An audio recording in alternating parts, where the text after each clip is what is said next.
Bon, je ne vais pas vous faire attendre plus longtemps, je vais commencer. Donc, je vais peut-être commencer par me présenter. Je m'appelle Marco Bertolini. Je suis formateur maintenant depuis 1989, mais depuis une quinzaine d'années, je fais de la formation en ligne. J'ai commencé par des ateliers hybrides pour des adolescents. Et puis, on a fait un MOOC avec l'École centrale de Nantes. Et puis, depuis, j'ai le virus des MOOC et de la formation en ligne. Et en 2016, j'ai des personnes qui m'ont dit, mais tiens, toi, tu es formateur en ligne, etc. Et nous, on aimerait bien le faire aussi. Est-ce que tu ne serais pas intéressé de lancer un cours là-dessus? Et au départ, moi, je n'y croyais pas du tout. Et en fait, c'est devenu le cours le plus fréquenté de tout ce qu'on a pu faire jusque maintenant, à part le MOOC 10. Et je suis vraiment très content de voir que cette formation fonctionne et qu'elle attire des gens. Alors, aujourd'hui, normalement, on devait être plus nombreux. J'ai vu pas mal de gens qui m'ont dit qu'ils étaient intéressés, qui m'ont posé des questions, mais Euh, je ne sais pas, il y a peut-être eu un problème du fait que j'ai dû déplacer la réunion d'une demi-heure, mais ça m'aurait été absolument impossible d'être ici à 18h30. Voilà. Et en fait, pendant toute cette formation, ben, je vais accompagner les participants du premier jour jusqu'au dernier. Alors, quand je dis du premier jour jusqu'au dernier, en fait, vous allez voir que la pédagogie, la méthodologie de cette formation est un peu particulière parce que pour moi, il y a trois grands axes dans cette formation. Le premier, c'est l'expérience. Et donc, c'est une formation qui va être basée vraiment sur des choses très pratiques. Alors, ça ne veut pas dire que vous n'aurez pas de théorie, vous allez en avoir. Et à chaque fois, la théorie viendra en appui à des expériences qu'on va mener, à des choses qu'on va créer ensemble.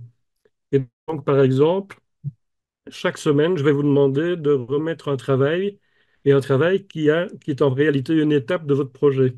Et donc, par exemple, la première semaine, je vais vous demander de me pitcher votre projet, de me convaincre que c'est un projet qui vaut la peine d'être mis en chantier. Donc, ne vous inquiétez pas, il y aura des critères et des instructions pour vous aider. Et puis, on va parler de scénario pédagogique, on va parler de support pédagogique, on va parler de plateforme, la plateforme sur laquelle on va travailler. Et donc, tout ça va se baser sur l'expérience. Comme je le disais, ben, ça va être basé aussi, c'est le deuxième axe, sur votre projet, c'est-à-dire quels sont vos objectifs pédagogiques, qu'est-ce que vous voulez enseigner, quel est votre public cible. On sait tous que ben, toutes les formations ne s'adressent pas à tout le monde. On va voir aussi comment séquencer, c'est-à-dire chapitrer votre formation et lui donner aussi une progression pédagogique qui soit soutenable pour les apprenants. Donc, ne pas les écraser avec remettre un éléphant sur le dos dès la première semaine, ce qui fait qu'ils seront épuisés pour la deuxième et ils seront définitivement décédés pour la troisième. On va voir aussi où trouver des supports pédagogiques. C'est pas toujours intéressant de réinventer l'eau chaude. Parfois, des collègues ont fait des choses intéressantes qu'ils partagent sous forme de ressources pédagogiques libres, par exemple. C'est intéressant de les récupérer. C'est aussi intéressant de partager les siennes. Et puis, on va voir ensemble comment mettre votre formation en ligne, comment la distribuer et comment la vendre. Et le troisième axe de la formation, c'est le tutorat. Ça veut dire que je vais vous suivre pendant toute la formation. Ça veut dire que ben, je suis le concepteur de cette formation. Donc, tout le contenu qui est en ligne pour cette formation, c'est moi qui l'ai créé. Mais je suis là aussi pour vous aider, vous épauler. Donc, vous pouvez me contacter via email, via des billets sur la plateforme, etc. Et puis, chaque semaine, en principe, le mercredi soir, on a une classe virtuelle, donc qui est un peu comme celle-ci, pendant laquelle je vais discuter avec vous. Vous permettez une seconde, on sonne à la porte. Je vous demande 2 minutes de patience.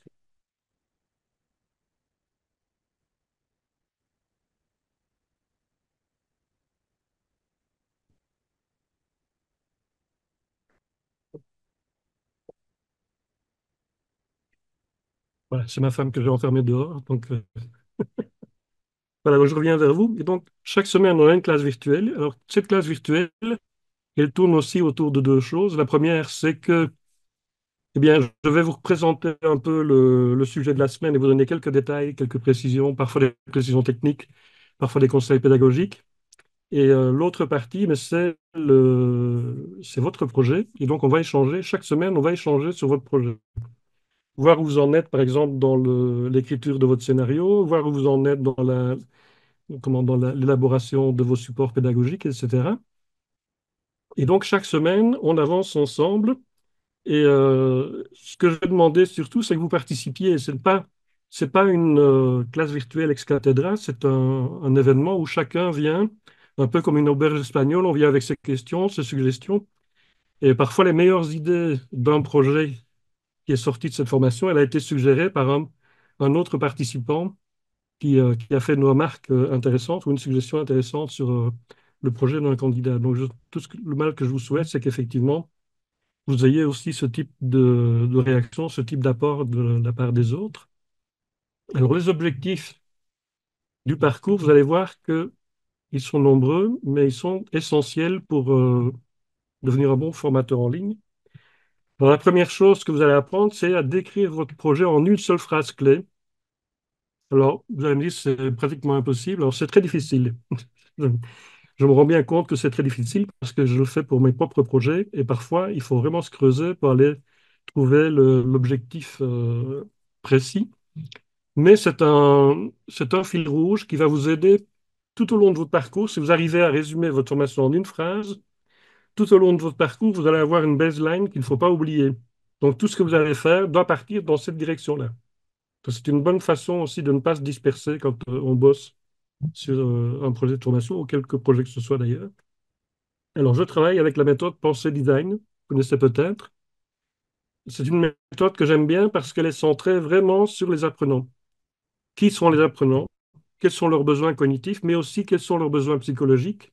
Ils ont peut-être besoin d'être réassurés. Je pense par exemple à tous les enseignants que j'ai dû former pendant l'épidémie de Covid.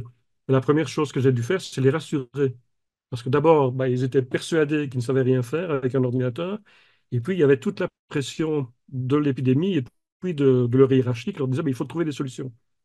Et donc, la première chose que j'ai dû faire, c'est carrément les rassurer, leur dire, bah, écoutez, non, vous n'êtes pas des nuls, vous avez toute une expérience pédagogique, vous avez toute une pratique. Eh bien, cette pratique, cette expérience vont vous servir en ligne. Ce sont simplement d'autres modalités de formation, mais sur tout ce qui est la formation, vous êtes des spécialistes, donc vous allez rester des spécialistes.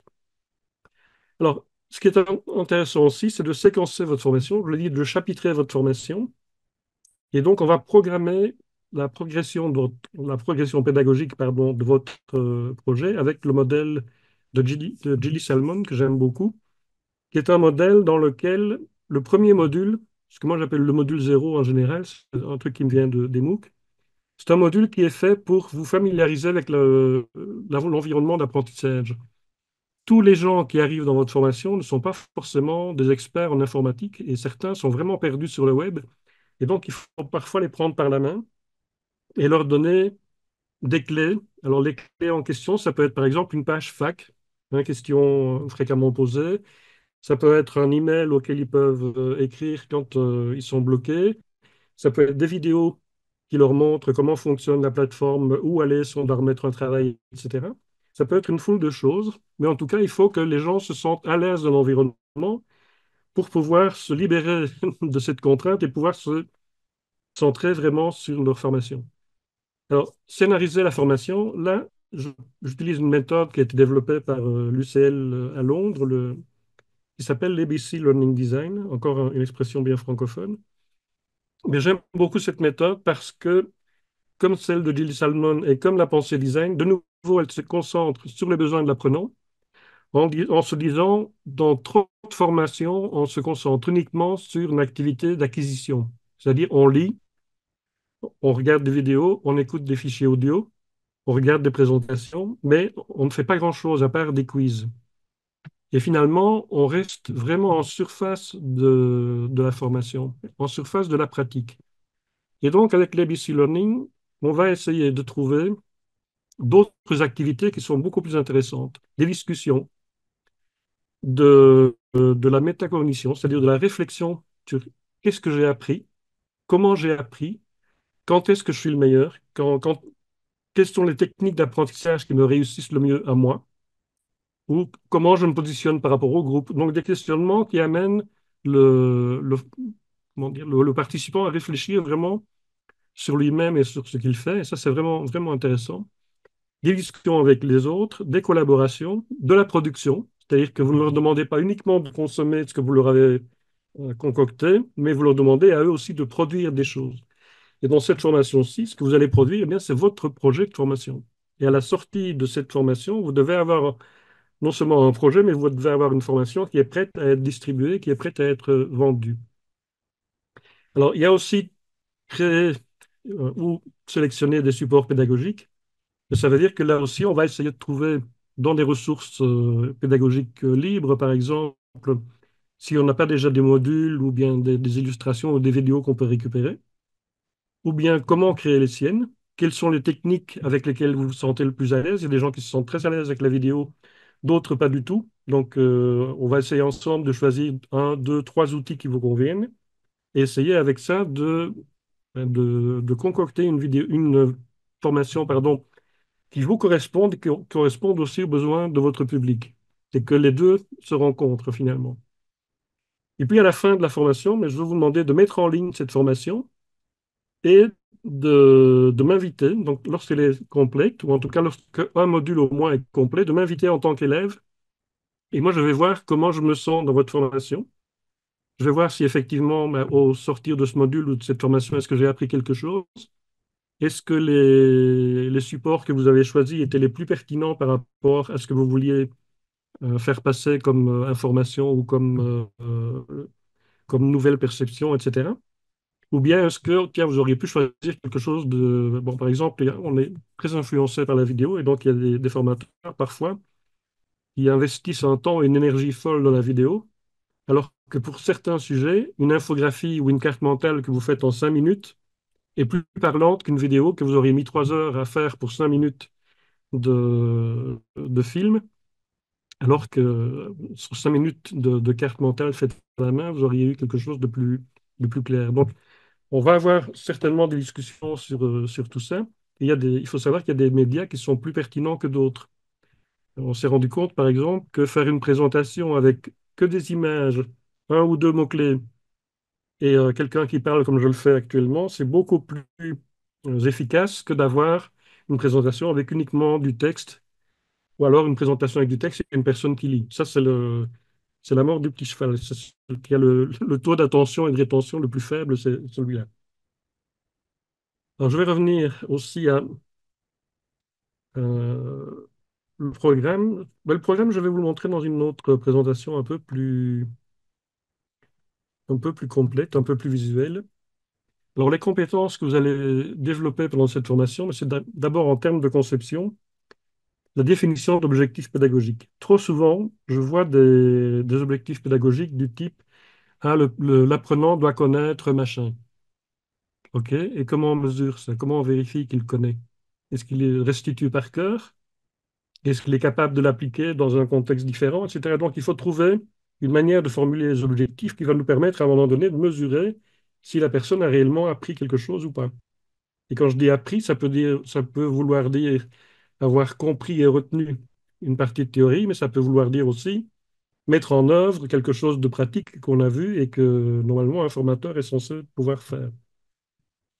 Identifier des besoins du public cible. Là, je vais vous donner une série d'outils qui émanent soit de la pensée design, soit d'autres techniques, d'autres méthodes, mais vraiment pour essayer d'abord d'identifier ces besoins et puis de faire formuler ces besoins par les futurs apprenants. C'est pas toujours évident. Comme je l'ai dit aussi, bien organiser la progressivité pédagogique de la formation, en sachant qu'on va du plus simple au plus complexe, avec aussi des étapes de réflexion sur soi, des réflexions sur ce qu'on fait, etc. Sur la définition des activités pédagogiques, c'est-à-dire trouver des activités pédagogiques qui soient vraiment pertinentes par rapport à ce que vous voulez transmettre. Sur la création des supports, mais là, vous allez voir avec moi quel type de support utiliser et puis quels outils utiliser pour les créer sans avoir un mal de crâne à chaque fois que vous voulez monter une vidéo ou à chaque fois que vous voulez créer une carte mentale. Et puis aussi, on verra un chapitre, à la fin, on verra aussi un chapitre sur la vente de votre formation. Alors, sur l'évaluation, c'est une formation qui se travaille de différentes manières. Je vais vous expliquer ça plus en détail. En fait, il y a une triple évaluation. Il y a une évaluation par les pairs. Qu'est-ce que ça veut dire? Ça veut dire que chaque semaine, vous devez remettre un travail. Ce travail, c'est d'abord les autres participants qui vont l'analyser. Donc, je demande à deux participants de, d'évaluer votre travail, pas de manière sauvage, mais je donne des critères d'analyse par rapport au type de travail que vous devez remettre et une appréciation globale. Et je demande un vrai feedback, c'est-à-dire ben, par rapport aux objectifs prévus, est-ce que le travail correspond à ces objectifs? Est-ce qu'il y a des choses qu'on peut améliorer? Et comment faire la suggestion pour que la personne soit encouragée et non pas découragée à la fin de votre évaluation? Ouais, de toute façon, tout ce que tu as fait, c'est de la merde. Donc, bon, là, c'est évidemment pas une évaluation pour moi. Je vous assure que dans certains MOOC, j'ai vu des choses qui n'étaient pas très éloignées de ce que je viens de dire. Alors, il y a une évaluation par le formateur. Je repasse derrière pour voir si les gens qui vous ont évolué l'ont fait de manière correcte ou pas. Et je vous donne non seulement mon opinion, mais si par exemple il y a des choses à retravailler, je vous fais aussi des suggestions. Ça, c'est pour le travail tout au long des 4 premières semaines. Et c'est ce qu'on appelle les ateliers. Donc, ateliers parce qu'effectivement, on participe tous à la production et à l'évaluation, comme dans un atelier. Par contre, pour votre travail final, à partir de la 5e semaine, je vais être le seul évaluateur. Pourquoi? Parce que pour le travail final, je dis toujours vous avez 3 mois, mais en réalité, c'est très élastique. Il y a des personnes qui m'ont remis leur formation après un mois. C'est pas les plus nombreuses, c'est vraiment des exceptions. Et puis, il y a des personnes qui m'ont remis leur travail après 2 ans. Parce qu'entre-temps, il y avait une période de maladie ou une grossesse ou autre chose. Donc, je tiens compte aussi qu'on est dans une formation d'adulte, il y a des imprévus qui peuvent arriver. Et donc, effectivement, mais si vous avez un problème et vous me dites, bah, écoute, moi, cette année, je suis débordé ou j'ai un souci et avant l'année prochaine, c'est pas possible, je le sais et je ne m'inquiète pas. Si par contre, vous ne me donnez pas de nouvelles, ben, je vous enverrai un petit email en disant, tiens, bonjour, est-ce que tout va bien? Est-ce que tu n'oublies pas de bosser sur ton projet, etc. D'ailleurs, maintenant, systématiquement, la 5e semaine, je fais un plan d'action. Et dans ce plan d'action, je vous demande de me faire une évaluation, une estimation des étapes qui vous restent à faire, du temps que vous allez mettre, etc. Et des objectifs que vous visez. Et ce que je fais aussi maintenant, je le fais depuis la dernière session et je vois que ça marche bien. Je fais une 6e classe virtuelle, c'est-à-dire 3 ou 4 mois après, et on voit ensemble où en sont les uns et les autres. Alors, il y en a qui auront peut-être fini, d'autres pas. C'est pas grave, on se refait un dernier contact pour voir où tout le monde en est. Et parfois, ça suffit pour relancer la dynamique. Pour des personnes qui, sans ça, auraient peut-être lâché le morceau. Alors, cette évaluation, elle s'accompagne aussi d'un jeu de badges. Ce sont des badges de type open, c'est-à-dire que vous pouvez les... Alors, je vous montrerai après la plateforme. Sur la plateforme, vous avez une page personnelle, ce qu'on appelle un portfolio. Mais vous pouvez aussi reprendre ces badges. Si vous avez, par exemple, un sac Badger avec des badges ouverts, des badges open, vous pouvez récupérer les badges de cette formation dans le sac et pour pouvoir prouver effectivement vos nouvelles compétences. Et à la fin de la formation, vous avez un certificat comment dire, qui prouve que vous avez terminé le cycle et que vous avez effectivement bien terminé l'ensemble, que vous avez réussi. Alors, je vais vous montrer une deuxième partie de cette présentation. Est-ce que vous voyez la ligne du temps sur l'écran?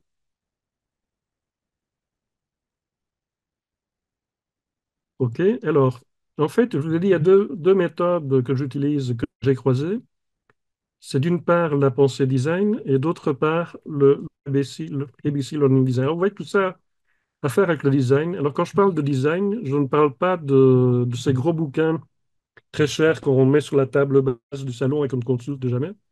Je parle vraiment de techniques, de méthodes qui sont centrées autour des besoins de l'utilisateur final. Alors, la pensée design, au départ, ce n'était pas fait pour évaluer les formations, et moi, je l'ai utilisé je l'ai adapté pour la formation. Par contre, l'ABC Learning Design, là, c'est vraiment créé en vue des formations. Alors, je vous ai fait une petite ligne du temps avec les 5 semaines. et puis ce qui ressort d'une méthode, ce qui ressort de l'autre, et comment on articule tout ça. Alors la première semaine, l'intitulé, c'est Mon projet, mon public et moi. C'est-à-dire que vous allez commencer à vous poser des questions sur vous-même, sur votre projet, sur votre public, sur le marché de la formation, et comment faire coïncider tout ça pour que vous ayez une formation qui s'adresse vraiment aux besoins du public, mais en même temps qui soit, j'allais dire vendable, mais c'est pratiquement ça, c'est rentable. Parce que si vous faites une merveilleuse formation, mais qu'au bout du compte, elle est extrêmement chère et personne ne peut se la payer, eh bien vous allez jouer tout seul et ce serait dommage d'avoir passé autant de temps, autant d'énergie pour avoir quelque chose qui finalement n'intéresse que vous. Alors, par rapport à la pensée design, donc on va émettre des hypothèses. On va émettre l'hypothèse que la formation que vous faites, prenons l'exemple d'une formation d'aide-soignant, et vous voulez faire une formation d'aide-soignant par rapport à l'utilisation du smartphone pour signaler, par exemple, des problèmes. Vous faites du travail à domicile, il y a la personne âgée dont vous vous occupez qui a un problème, et vous devez signaler à la centrale qu'il y a un problème, et vous devez pouvoir juger du degré de dangerosité de la situation et le degré d'urgence. Et donc, par exemple, là, on va faire des hypothèses et des recherches sur qui sont ces personnes qui sont aides-soignantes à domicile, quelle est leur formation de base, est-ce qu'elles ont déjà une manipulation du smartphone. Mais il se fait que l'an dernier, j'ai dû faire une recherche dans ce cadre-là et j'étais très étonné de voir que elles utilisaient leur smartphone comme un téléphone et puis elles utilisaient WhatsApp, mais c'était tout. Et donc, il fallait vraiment les former à l'utilisation de nouvelles applications professionnelles. Et donc, on s'est dit, ben oui, ça vaut la peine, effectivement, de faire une formation et puis de développer une application en parallèle. La deuxième semaine, là, vous allez travailler, vous allez approfondir la connaissance de votre public et vous allez commencer à réfléchir aux grands chapitres de votre formation. L'introduction, par exemple, à la manipulation du smartphone. Qu'est-ce que c'est qu'une application? Euh, Comment on pourrait utiliser une application pour décrire le degré d'urgence ou de dangerosité d'une situation, etc. Et donc, vous allez aussi euh, penser à la progression pédagogique. Qu'est-ce qui doit venir tout au début? Donc, si ce sont des personnes qui sont peu familiarisées avec le smartphone, une des premières choses qu'il va falloir faire, c'est effectivement leur donner plus d'informations et de formations sur la manipulation du smartphone lui-même. Comment aller chercher la bonne application au bon endroit, comment la charger sur son smartphone, être certain que vous êtes bien identifié sur l'application et que quand vous envoyez un message à la centrale, c'est bien vous et pas Dominique Machin qui a envoyé le message. Et donc, on y va très doucement. Ensuite, dans la pensée design, l'étape suivante, c'est le brainstorming pour essayer de trouver des solutions pertinentes par rapport aux besoins qui ont été relevés lors des premières et deuxièmes semaines. Et nous, en formation, qu'est-ce qu'on va faire? Eh bien, on va commencer à écrire un scénario détaillé avec toutes les activités dont je vais parler tout à l'heure. Donc, les activités d'acquisition, c'est-à-dire les vidéos, le texte, les images, l'audio, pour présenter la matière, mais aussi des exercices pratiques, de la recherche, de l'analyse, de la discussion, de la collaboration, de la production. Et donc, faire en sorte que vous ayez une formation qui soit à la fois théorique, mais aussi pratique, et avec une pratique qui ressemble le plus possible à la pratique professionnelle des personnes avec lesquelles vous allez travailler, des personnes que vous allez former. Alors, l'étape suivante dans la pensée design, c'est le prototypage. Et là, vous allez commencer à créer les contenus de votre formation et vous allez commencer à les articuler entre eux. Donc, les contenus pédagogiques. Vous allez avoir, par exemple, des vidéos interactives, vous allez avoir, par exemple, des cartes mentales, puis peut-être une infographie qui résume en une page l'information principale de la semaine. Moi, j'aime bien faire ça. À la fin de chaque module, vous avez une infographie qui dit, voilà, les 5 points principaux à retenir cette semaine. Ça n'a l'air de rien, mais ça aide vraiment les participants à fixer certaines matières dans leur mémoire. Et donc, ça leur permet de passer au module suivant avec déjà un bagage suffisamment costaud que pour pouvoir appréhender ce qui va suivre. Et ensuite, on arrive au bêta-test et aux ajustements. Qu'est-ce que ça veut dire? Ça veut dire qu'à ce moment-là, vous mettez votre formation en ligne et vous allez commencer à demander à des personnes de votre entourage, à des personnes avec qui vous travaillez, de venir tester la formation et de vous dire, tiens, là, on n'a pas bien compris ce que tu nous voulais. Moi, j'ai eu le cas, par exemple, d'une formation mind mapping. camping avec mon ami Pierre Mongeon. On avait fait une formation, mais Pierre fait de la carte mentale depuis 20 ou 25 ans. Moi, j'en fais depuis 15 ans. Et donc, pour nous, il y avait des choses qui semblaient évidentes. Et dans un des chapitres, d'abord, il y a une personne qui nous a dit, ah, moi, ce chapitre-là, je comprends rien. Puis une deuxième, puis une troisième, une quatrième, on s'est dit, bon, là, c'est nous qui avons complètement raté, complètement raté notre coup, il faut le réécrire. Donc, on a reformulé, en tenant compte des remarques qui avaient été faites, on a réécrit l'intégralité du chapitre de ce cours. Donc, c'est vraiment très intéressant d'avoir des bêta-testeurs. On l'a fait aussi dans le dernier MOOC qu'on avait fait, qui est le MOOC d'IMPA, qui est un MOOC très technique. Et on a fait ça très simplement avec un Padlet, avec quelques colonnes. Dans la première colonne, ben, dites-nous ce qui ne va pas. Dans la deuxième, est-ce que ça a trait à quelque chose de technique ou de pédagogique, ou bien la formulation, ou bien il y a un lien qui est cassé. Et les bêta-testeurs sont venus vraiment nous apporter une foule de réflexions et de suggestions qui nous ont permis en une semaine ou deux vraiment d'améliorer notre formation de façon impressionnante. Et donc, quand on a livré la formation finale, elle était bien plus au point que les formations qu'on a pu faire sans bêta-testeur. Donc, si vous avez parmi votre entourage des gens qui sont volontaires, surtout, mettez-les à contribution, vous allez voir, ça va vous faire gagner du temps et ça va vous faire avancer de façon vraiment intéressante. Alors, il s'agit aussi d'une formation mixte. Alors, quand on parle de formation mixte, les gens s'imaginent toujours une partie en classe, une partie en ligne. En fait, ici, tout se fait en ligne, mais il y a une partie formation sur la plateforme. Vous vous connectez, vous apprenez à votre rythme, vous travaillez à votre rythme, vous faites des exercices, etc.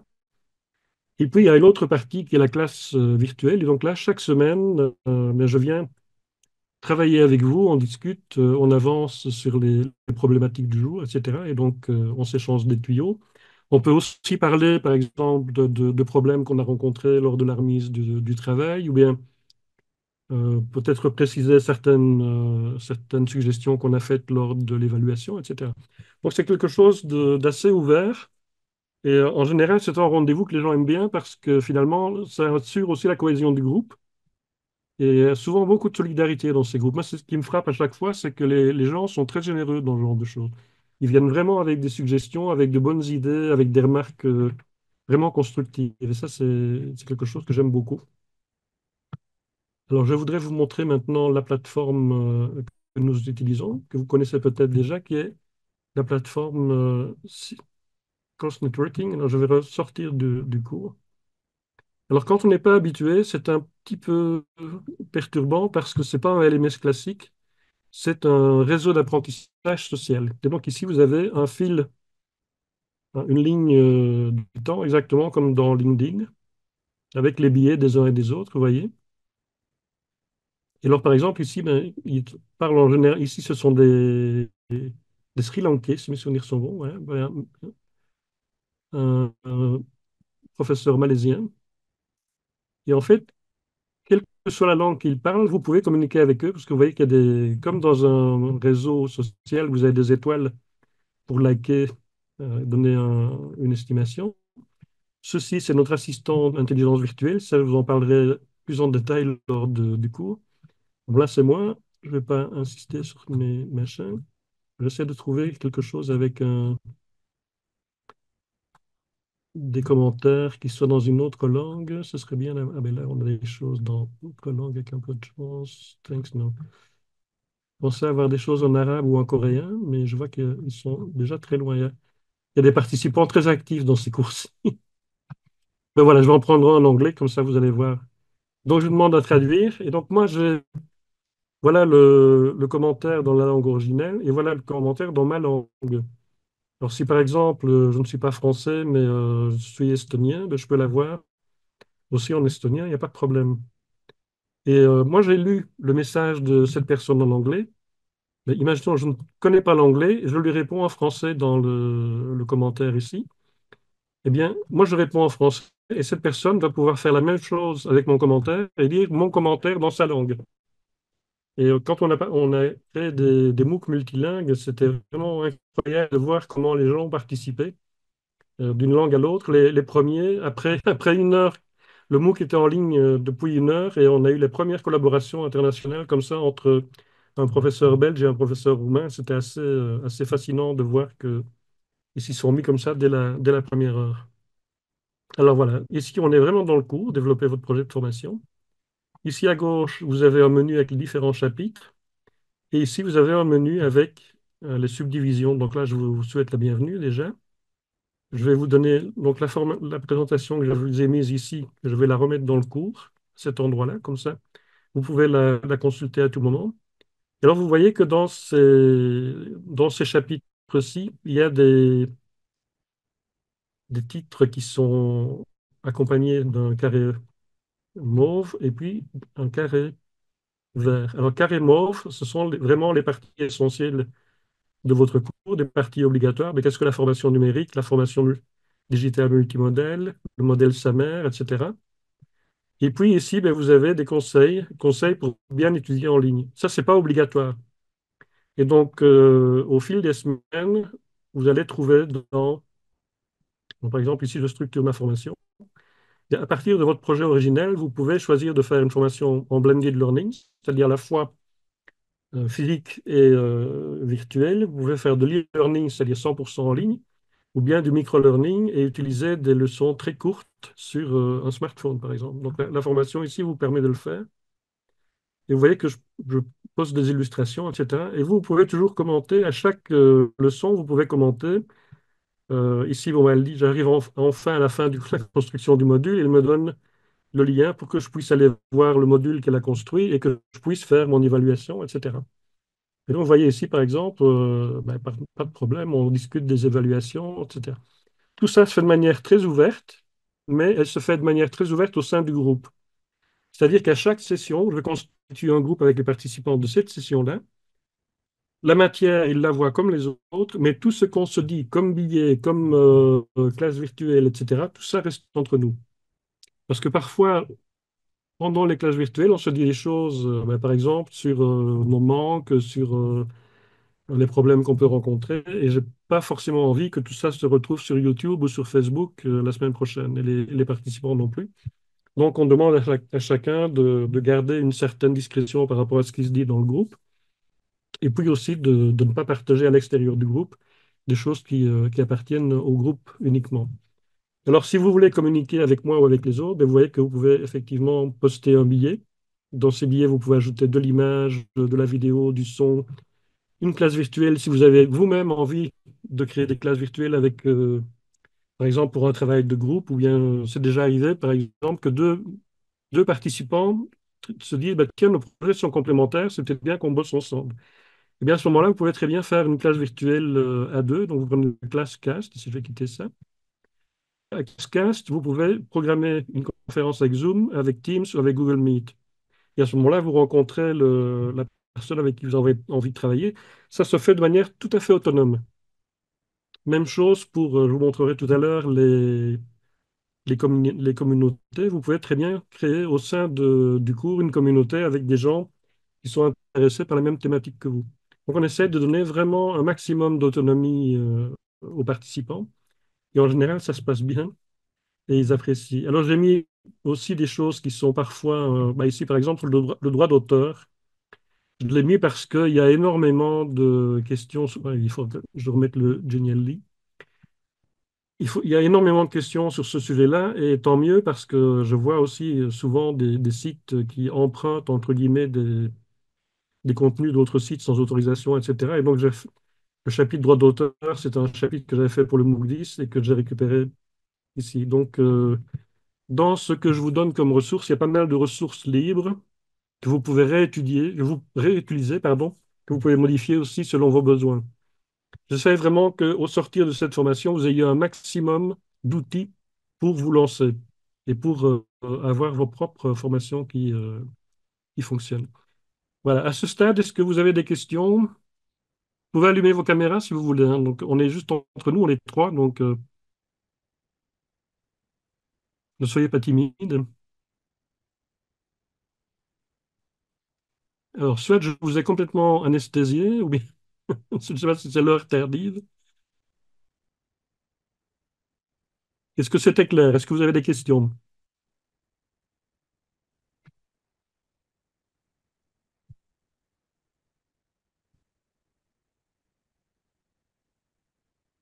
N'hésitez pas à utiliser le chat hein, si vous ne voulez pas utiliser le micro.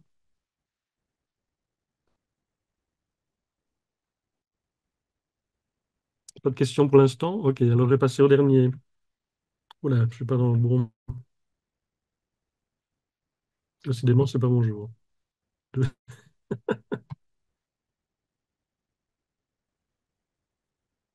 Voilà.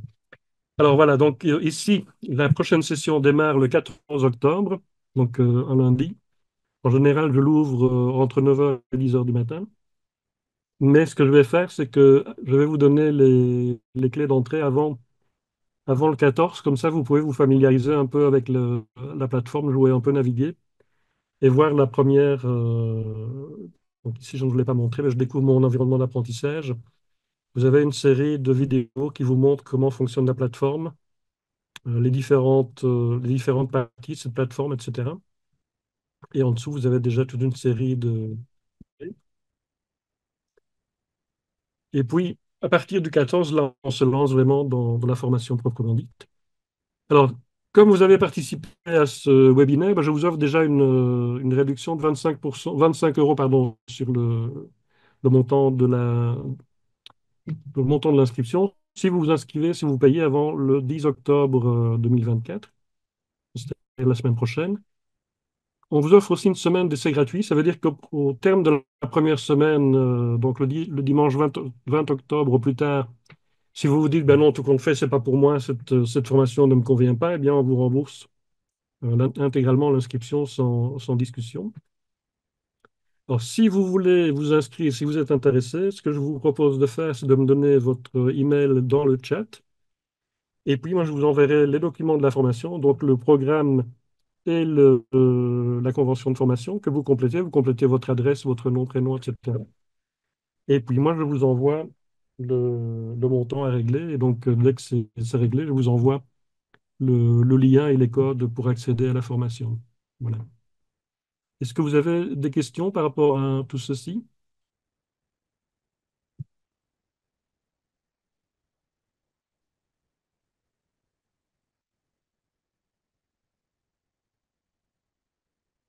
Pierre, vous m'entendez?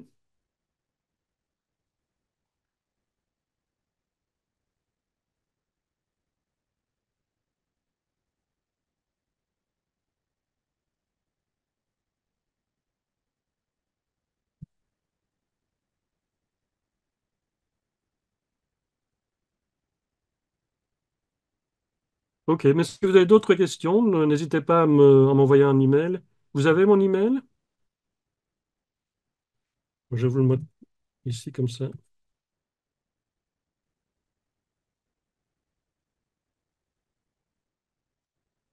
Comme ça, si vous avez d'autres questions, n'hésitez pas à me... Le tarif global, c'est... Ah oui, j'ai oublié de le mentionner. Normalement, c'est 625 euros TTC. Mais ici, si vous envoyez tout ça avant le 10, c'est bien, on vous donne 25 euros de réduction par rapport au montant global. Et donc, ce montant global, il comprend tout. Il comprend les 5 semaines d'accompagnement, l'accompagnement ensuite pour les 3 mois et aussi l'accès à la plateforme pour créer vos propres cours. Donc, ici, vous n'avez pas à acheter ou à louer une plateforme, ni rien du tout. Vous venez sur la nôtre et vous pouvez créer un cours gratuit avec jusqu'à 35 participants pour 6 mois. Et après ça, si vous souhaitez continuer à travailler avec cette plateforme, eh bien, ça vous revient à 9 euros par mois. Donc, et tout ça est, compris dans le prix des 605 euros dont je vous parlais. Mais pour vous, ce serait 580, puisqu'il y a 25 euros de réduction. Voilà, et si vous avez d'autres questions, n'hésitez pas, envoyez-moi un email et je réponds toujours très volontiers. Donc, il n'y a vraiment pas de souci. Et merci encore pour votre participation au webinaire. Puis j'espère qu'on se reverra bientôt dans le cadre de cette formation. Bonne soirée.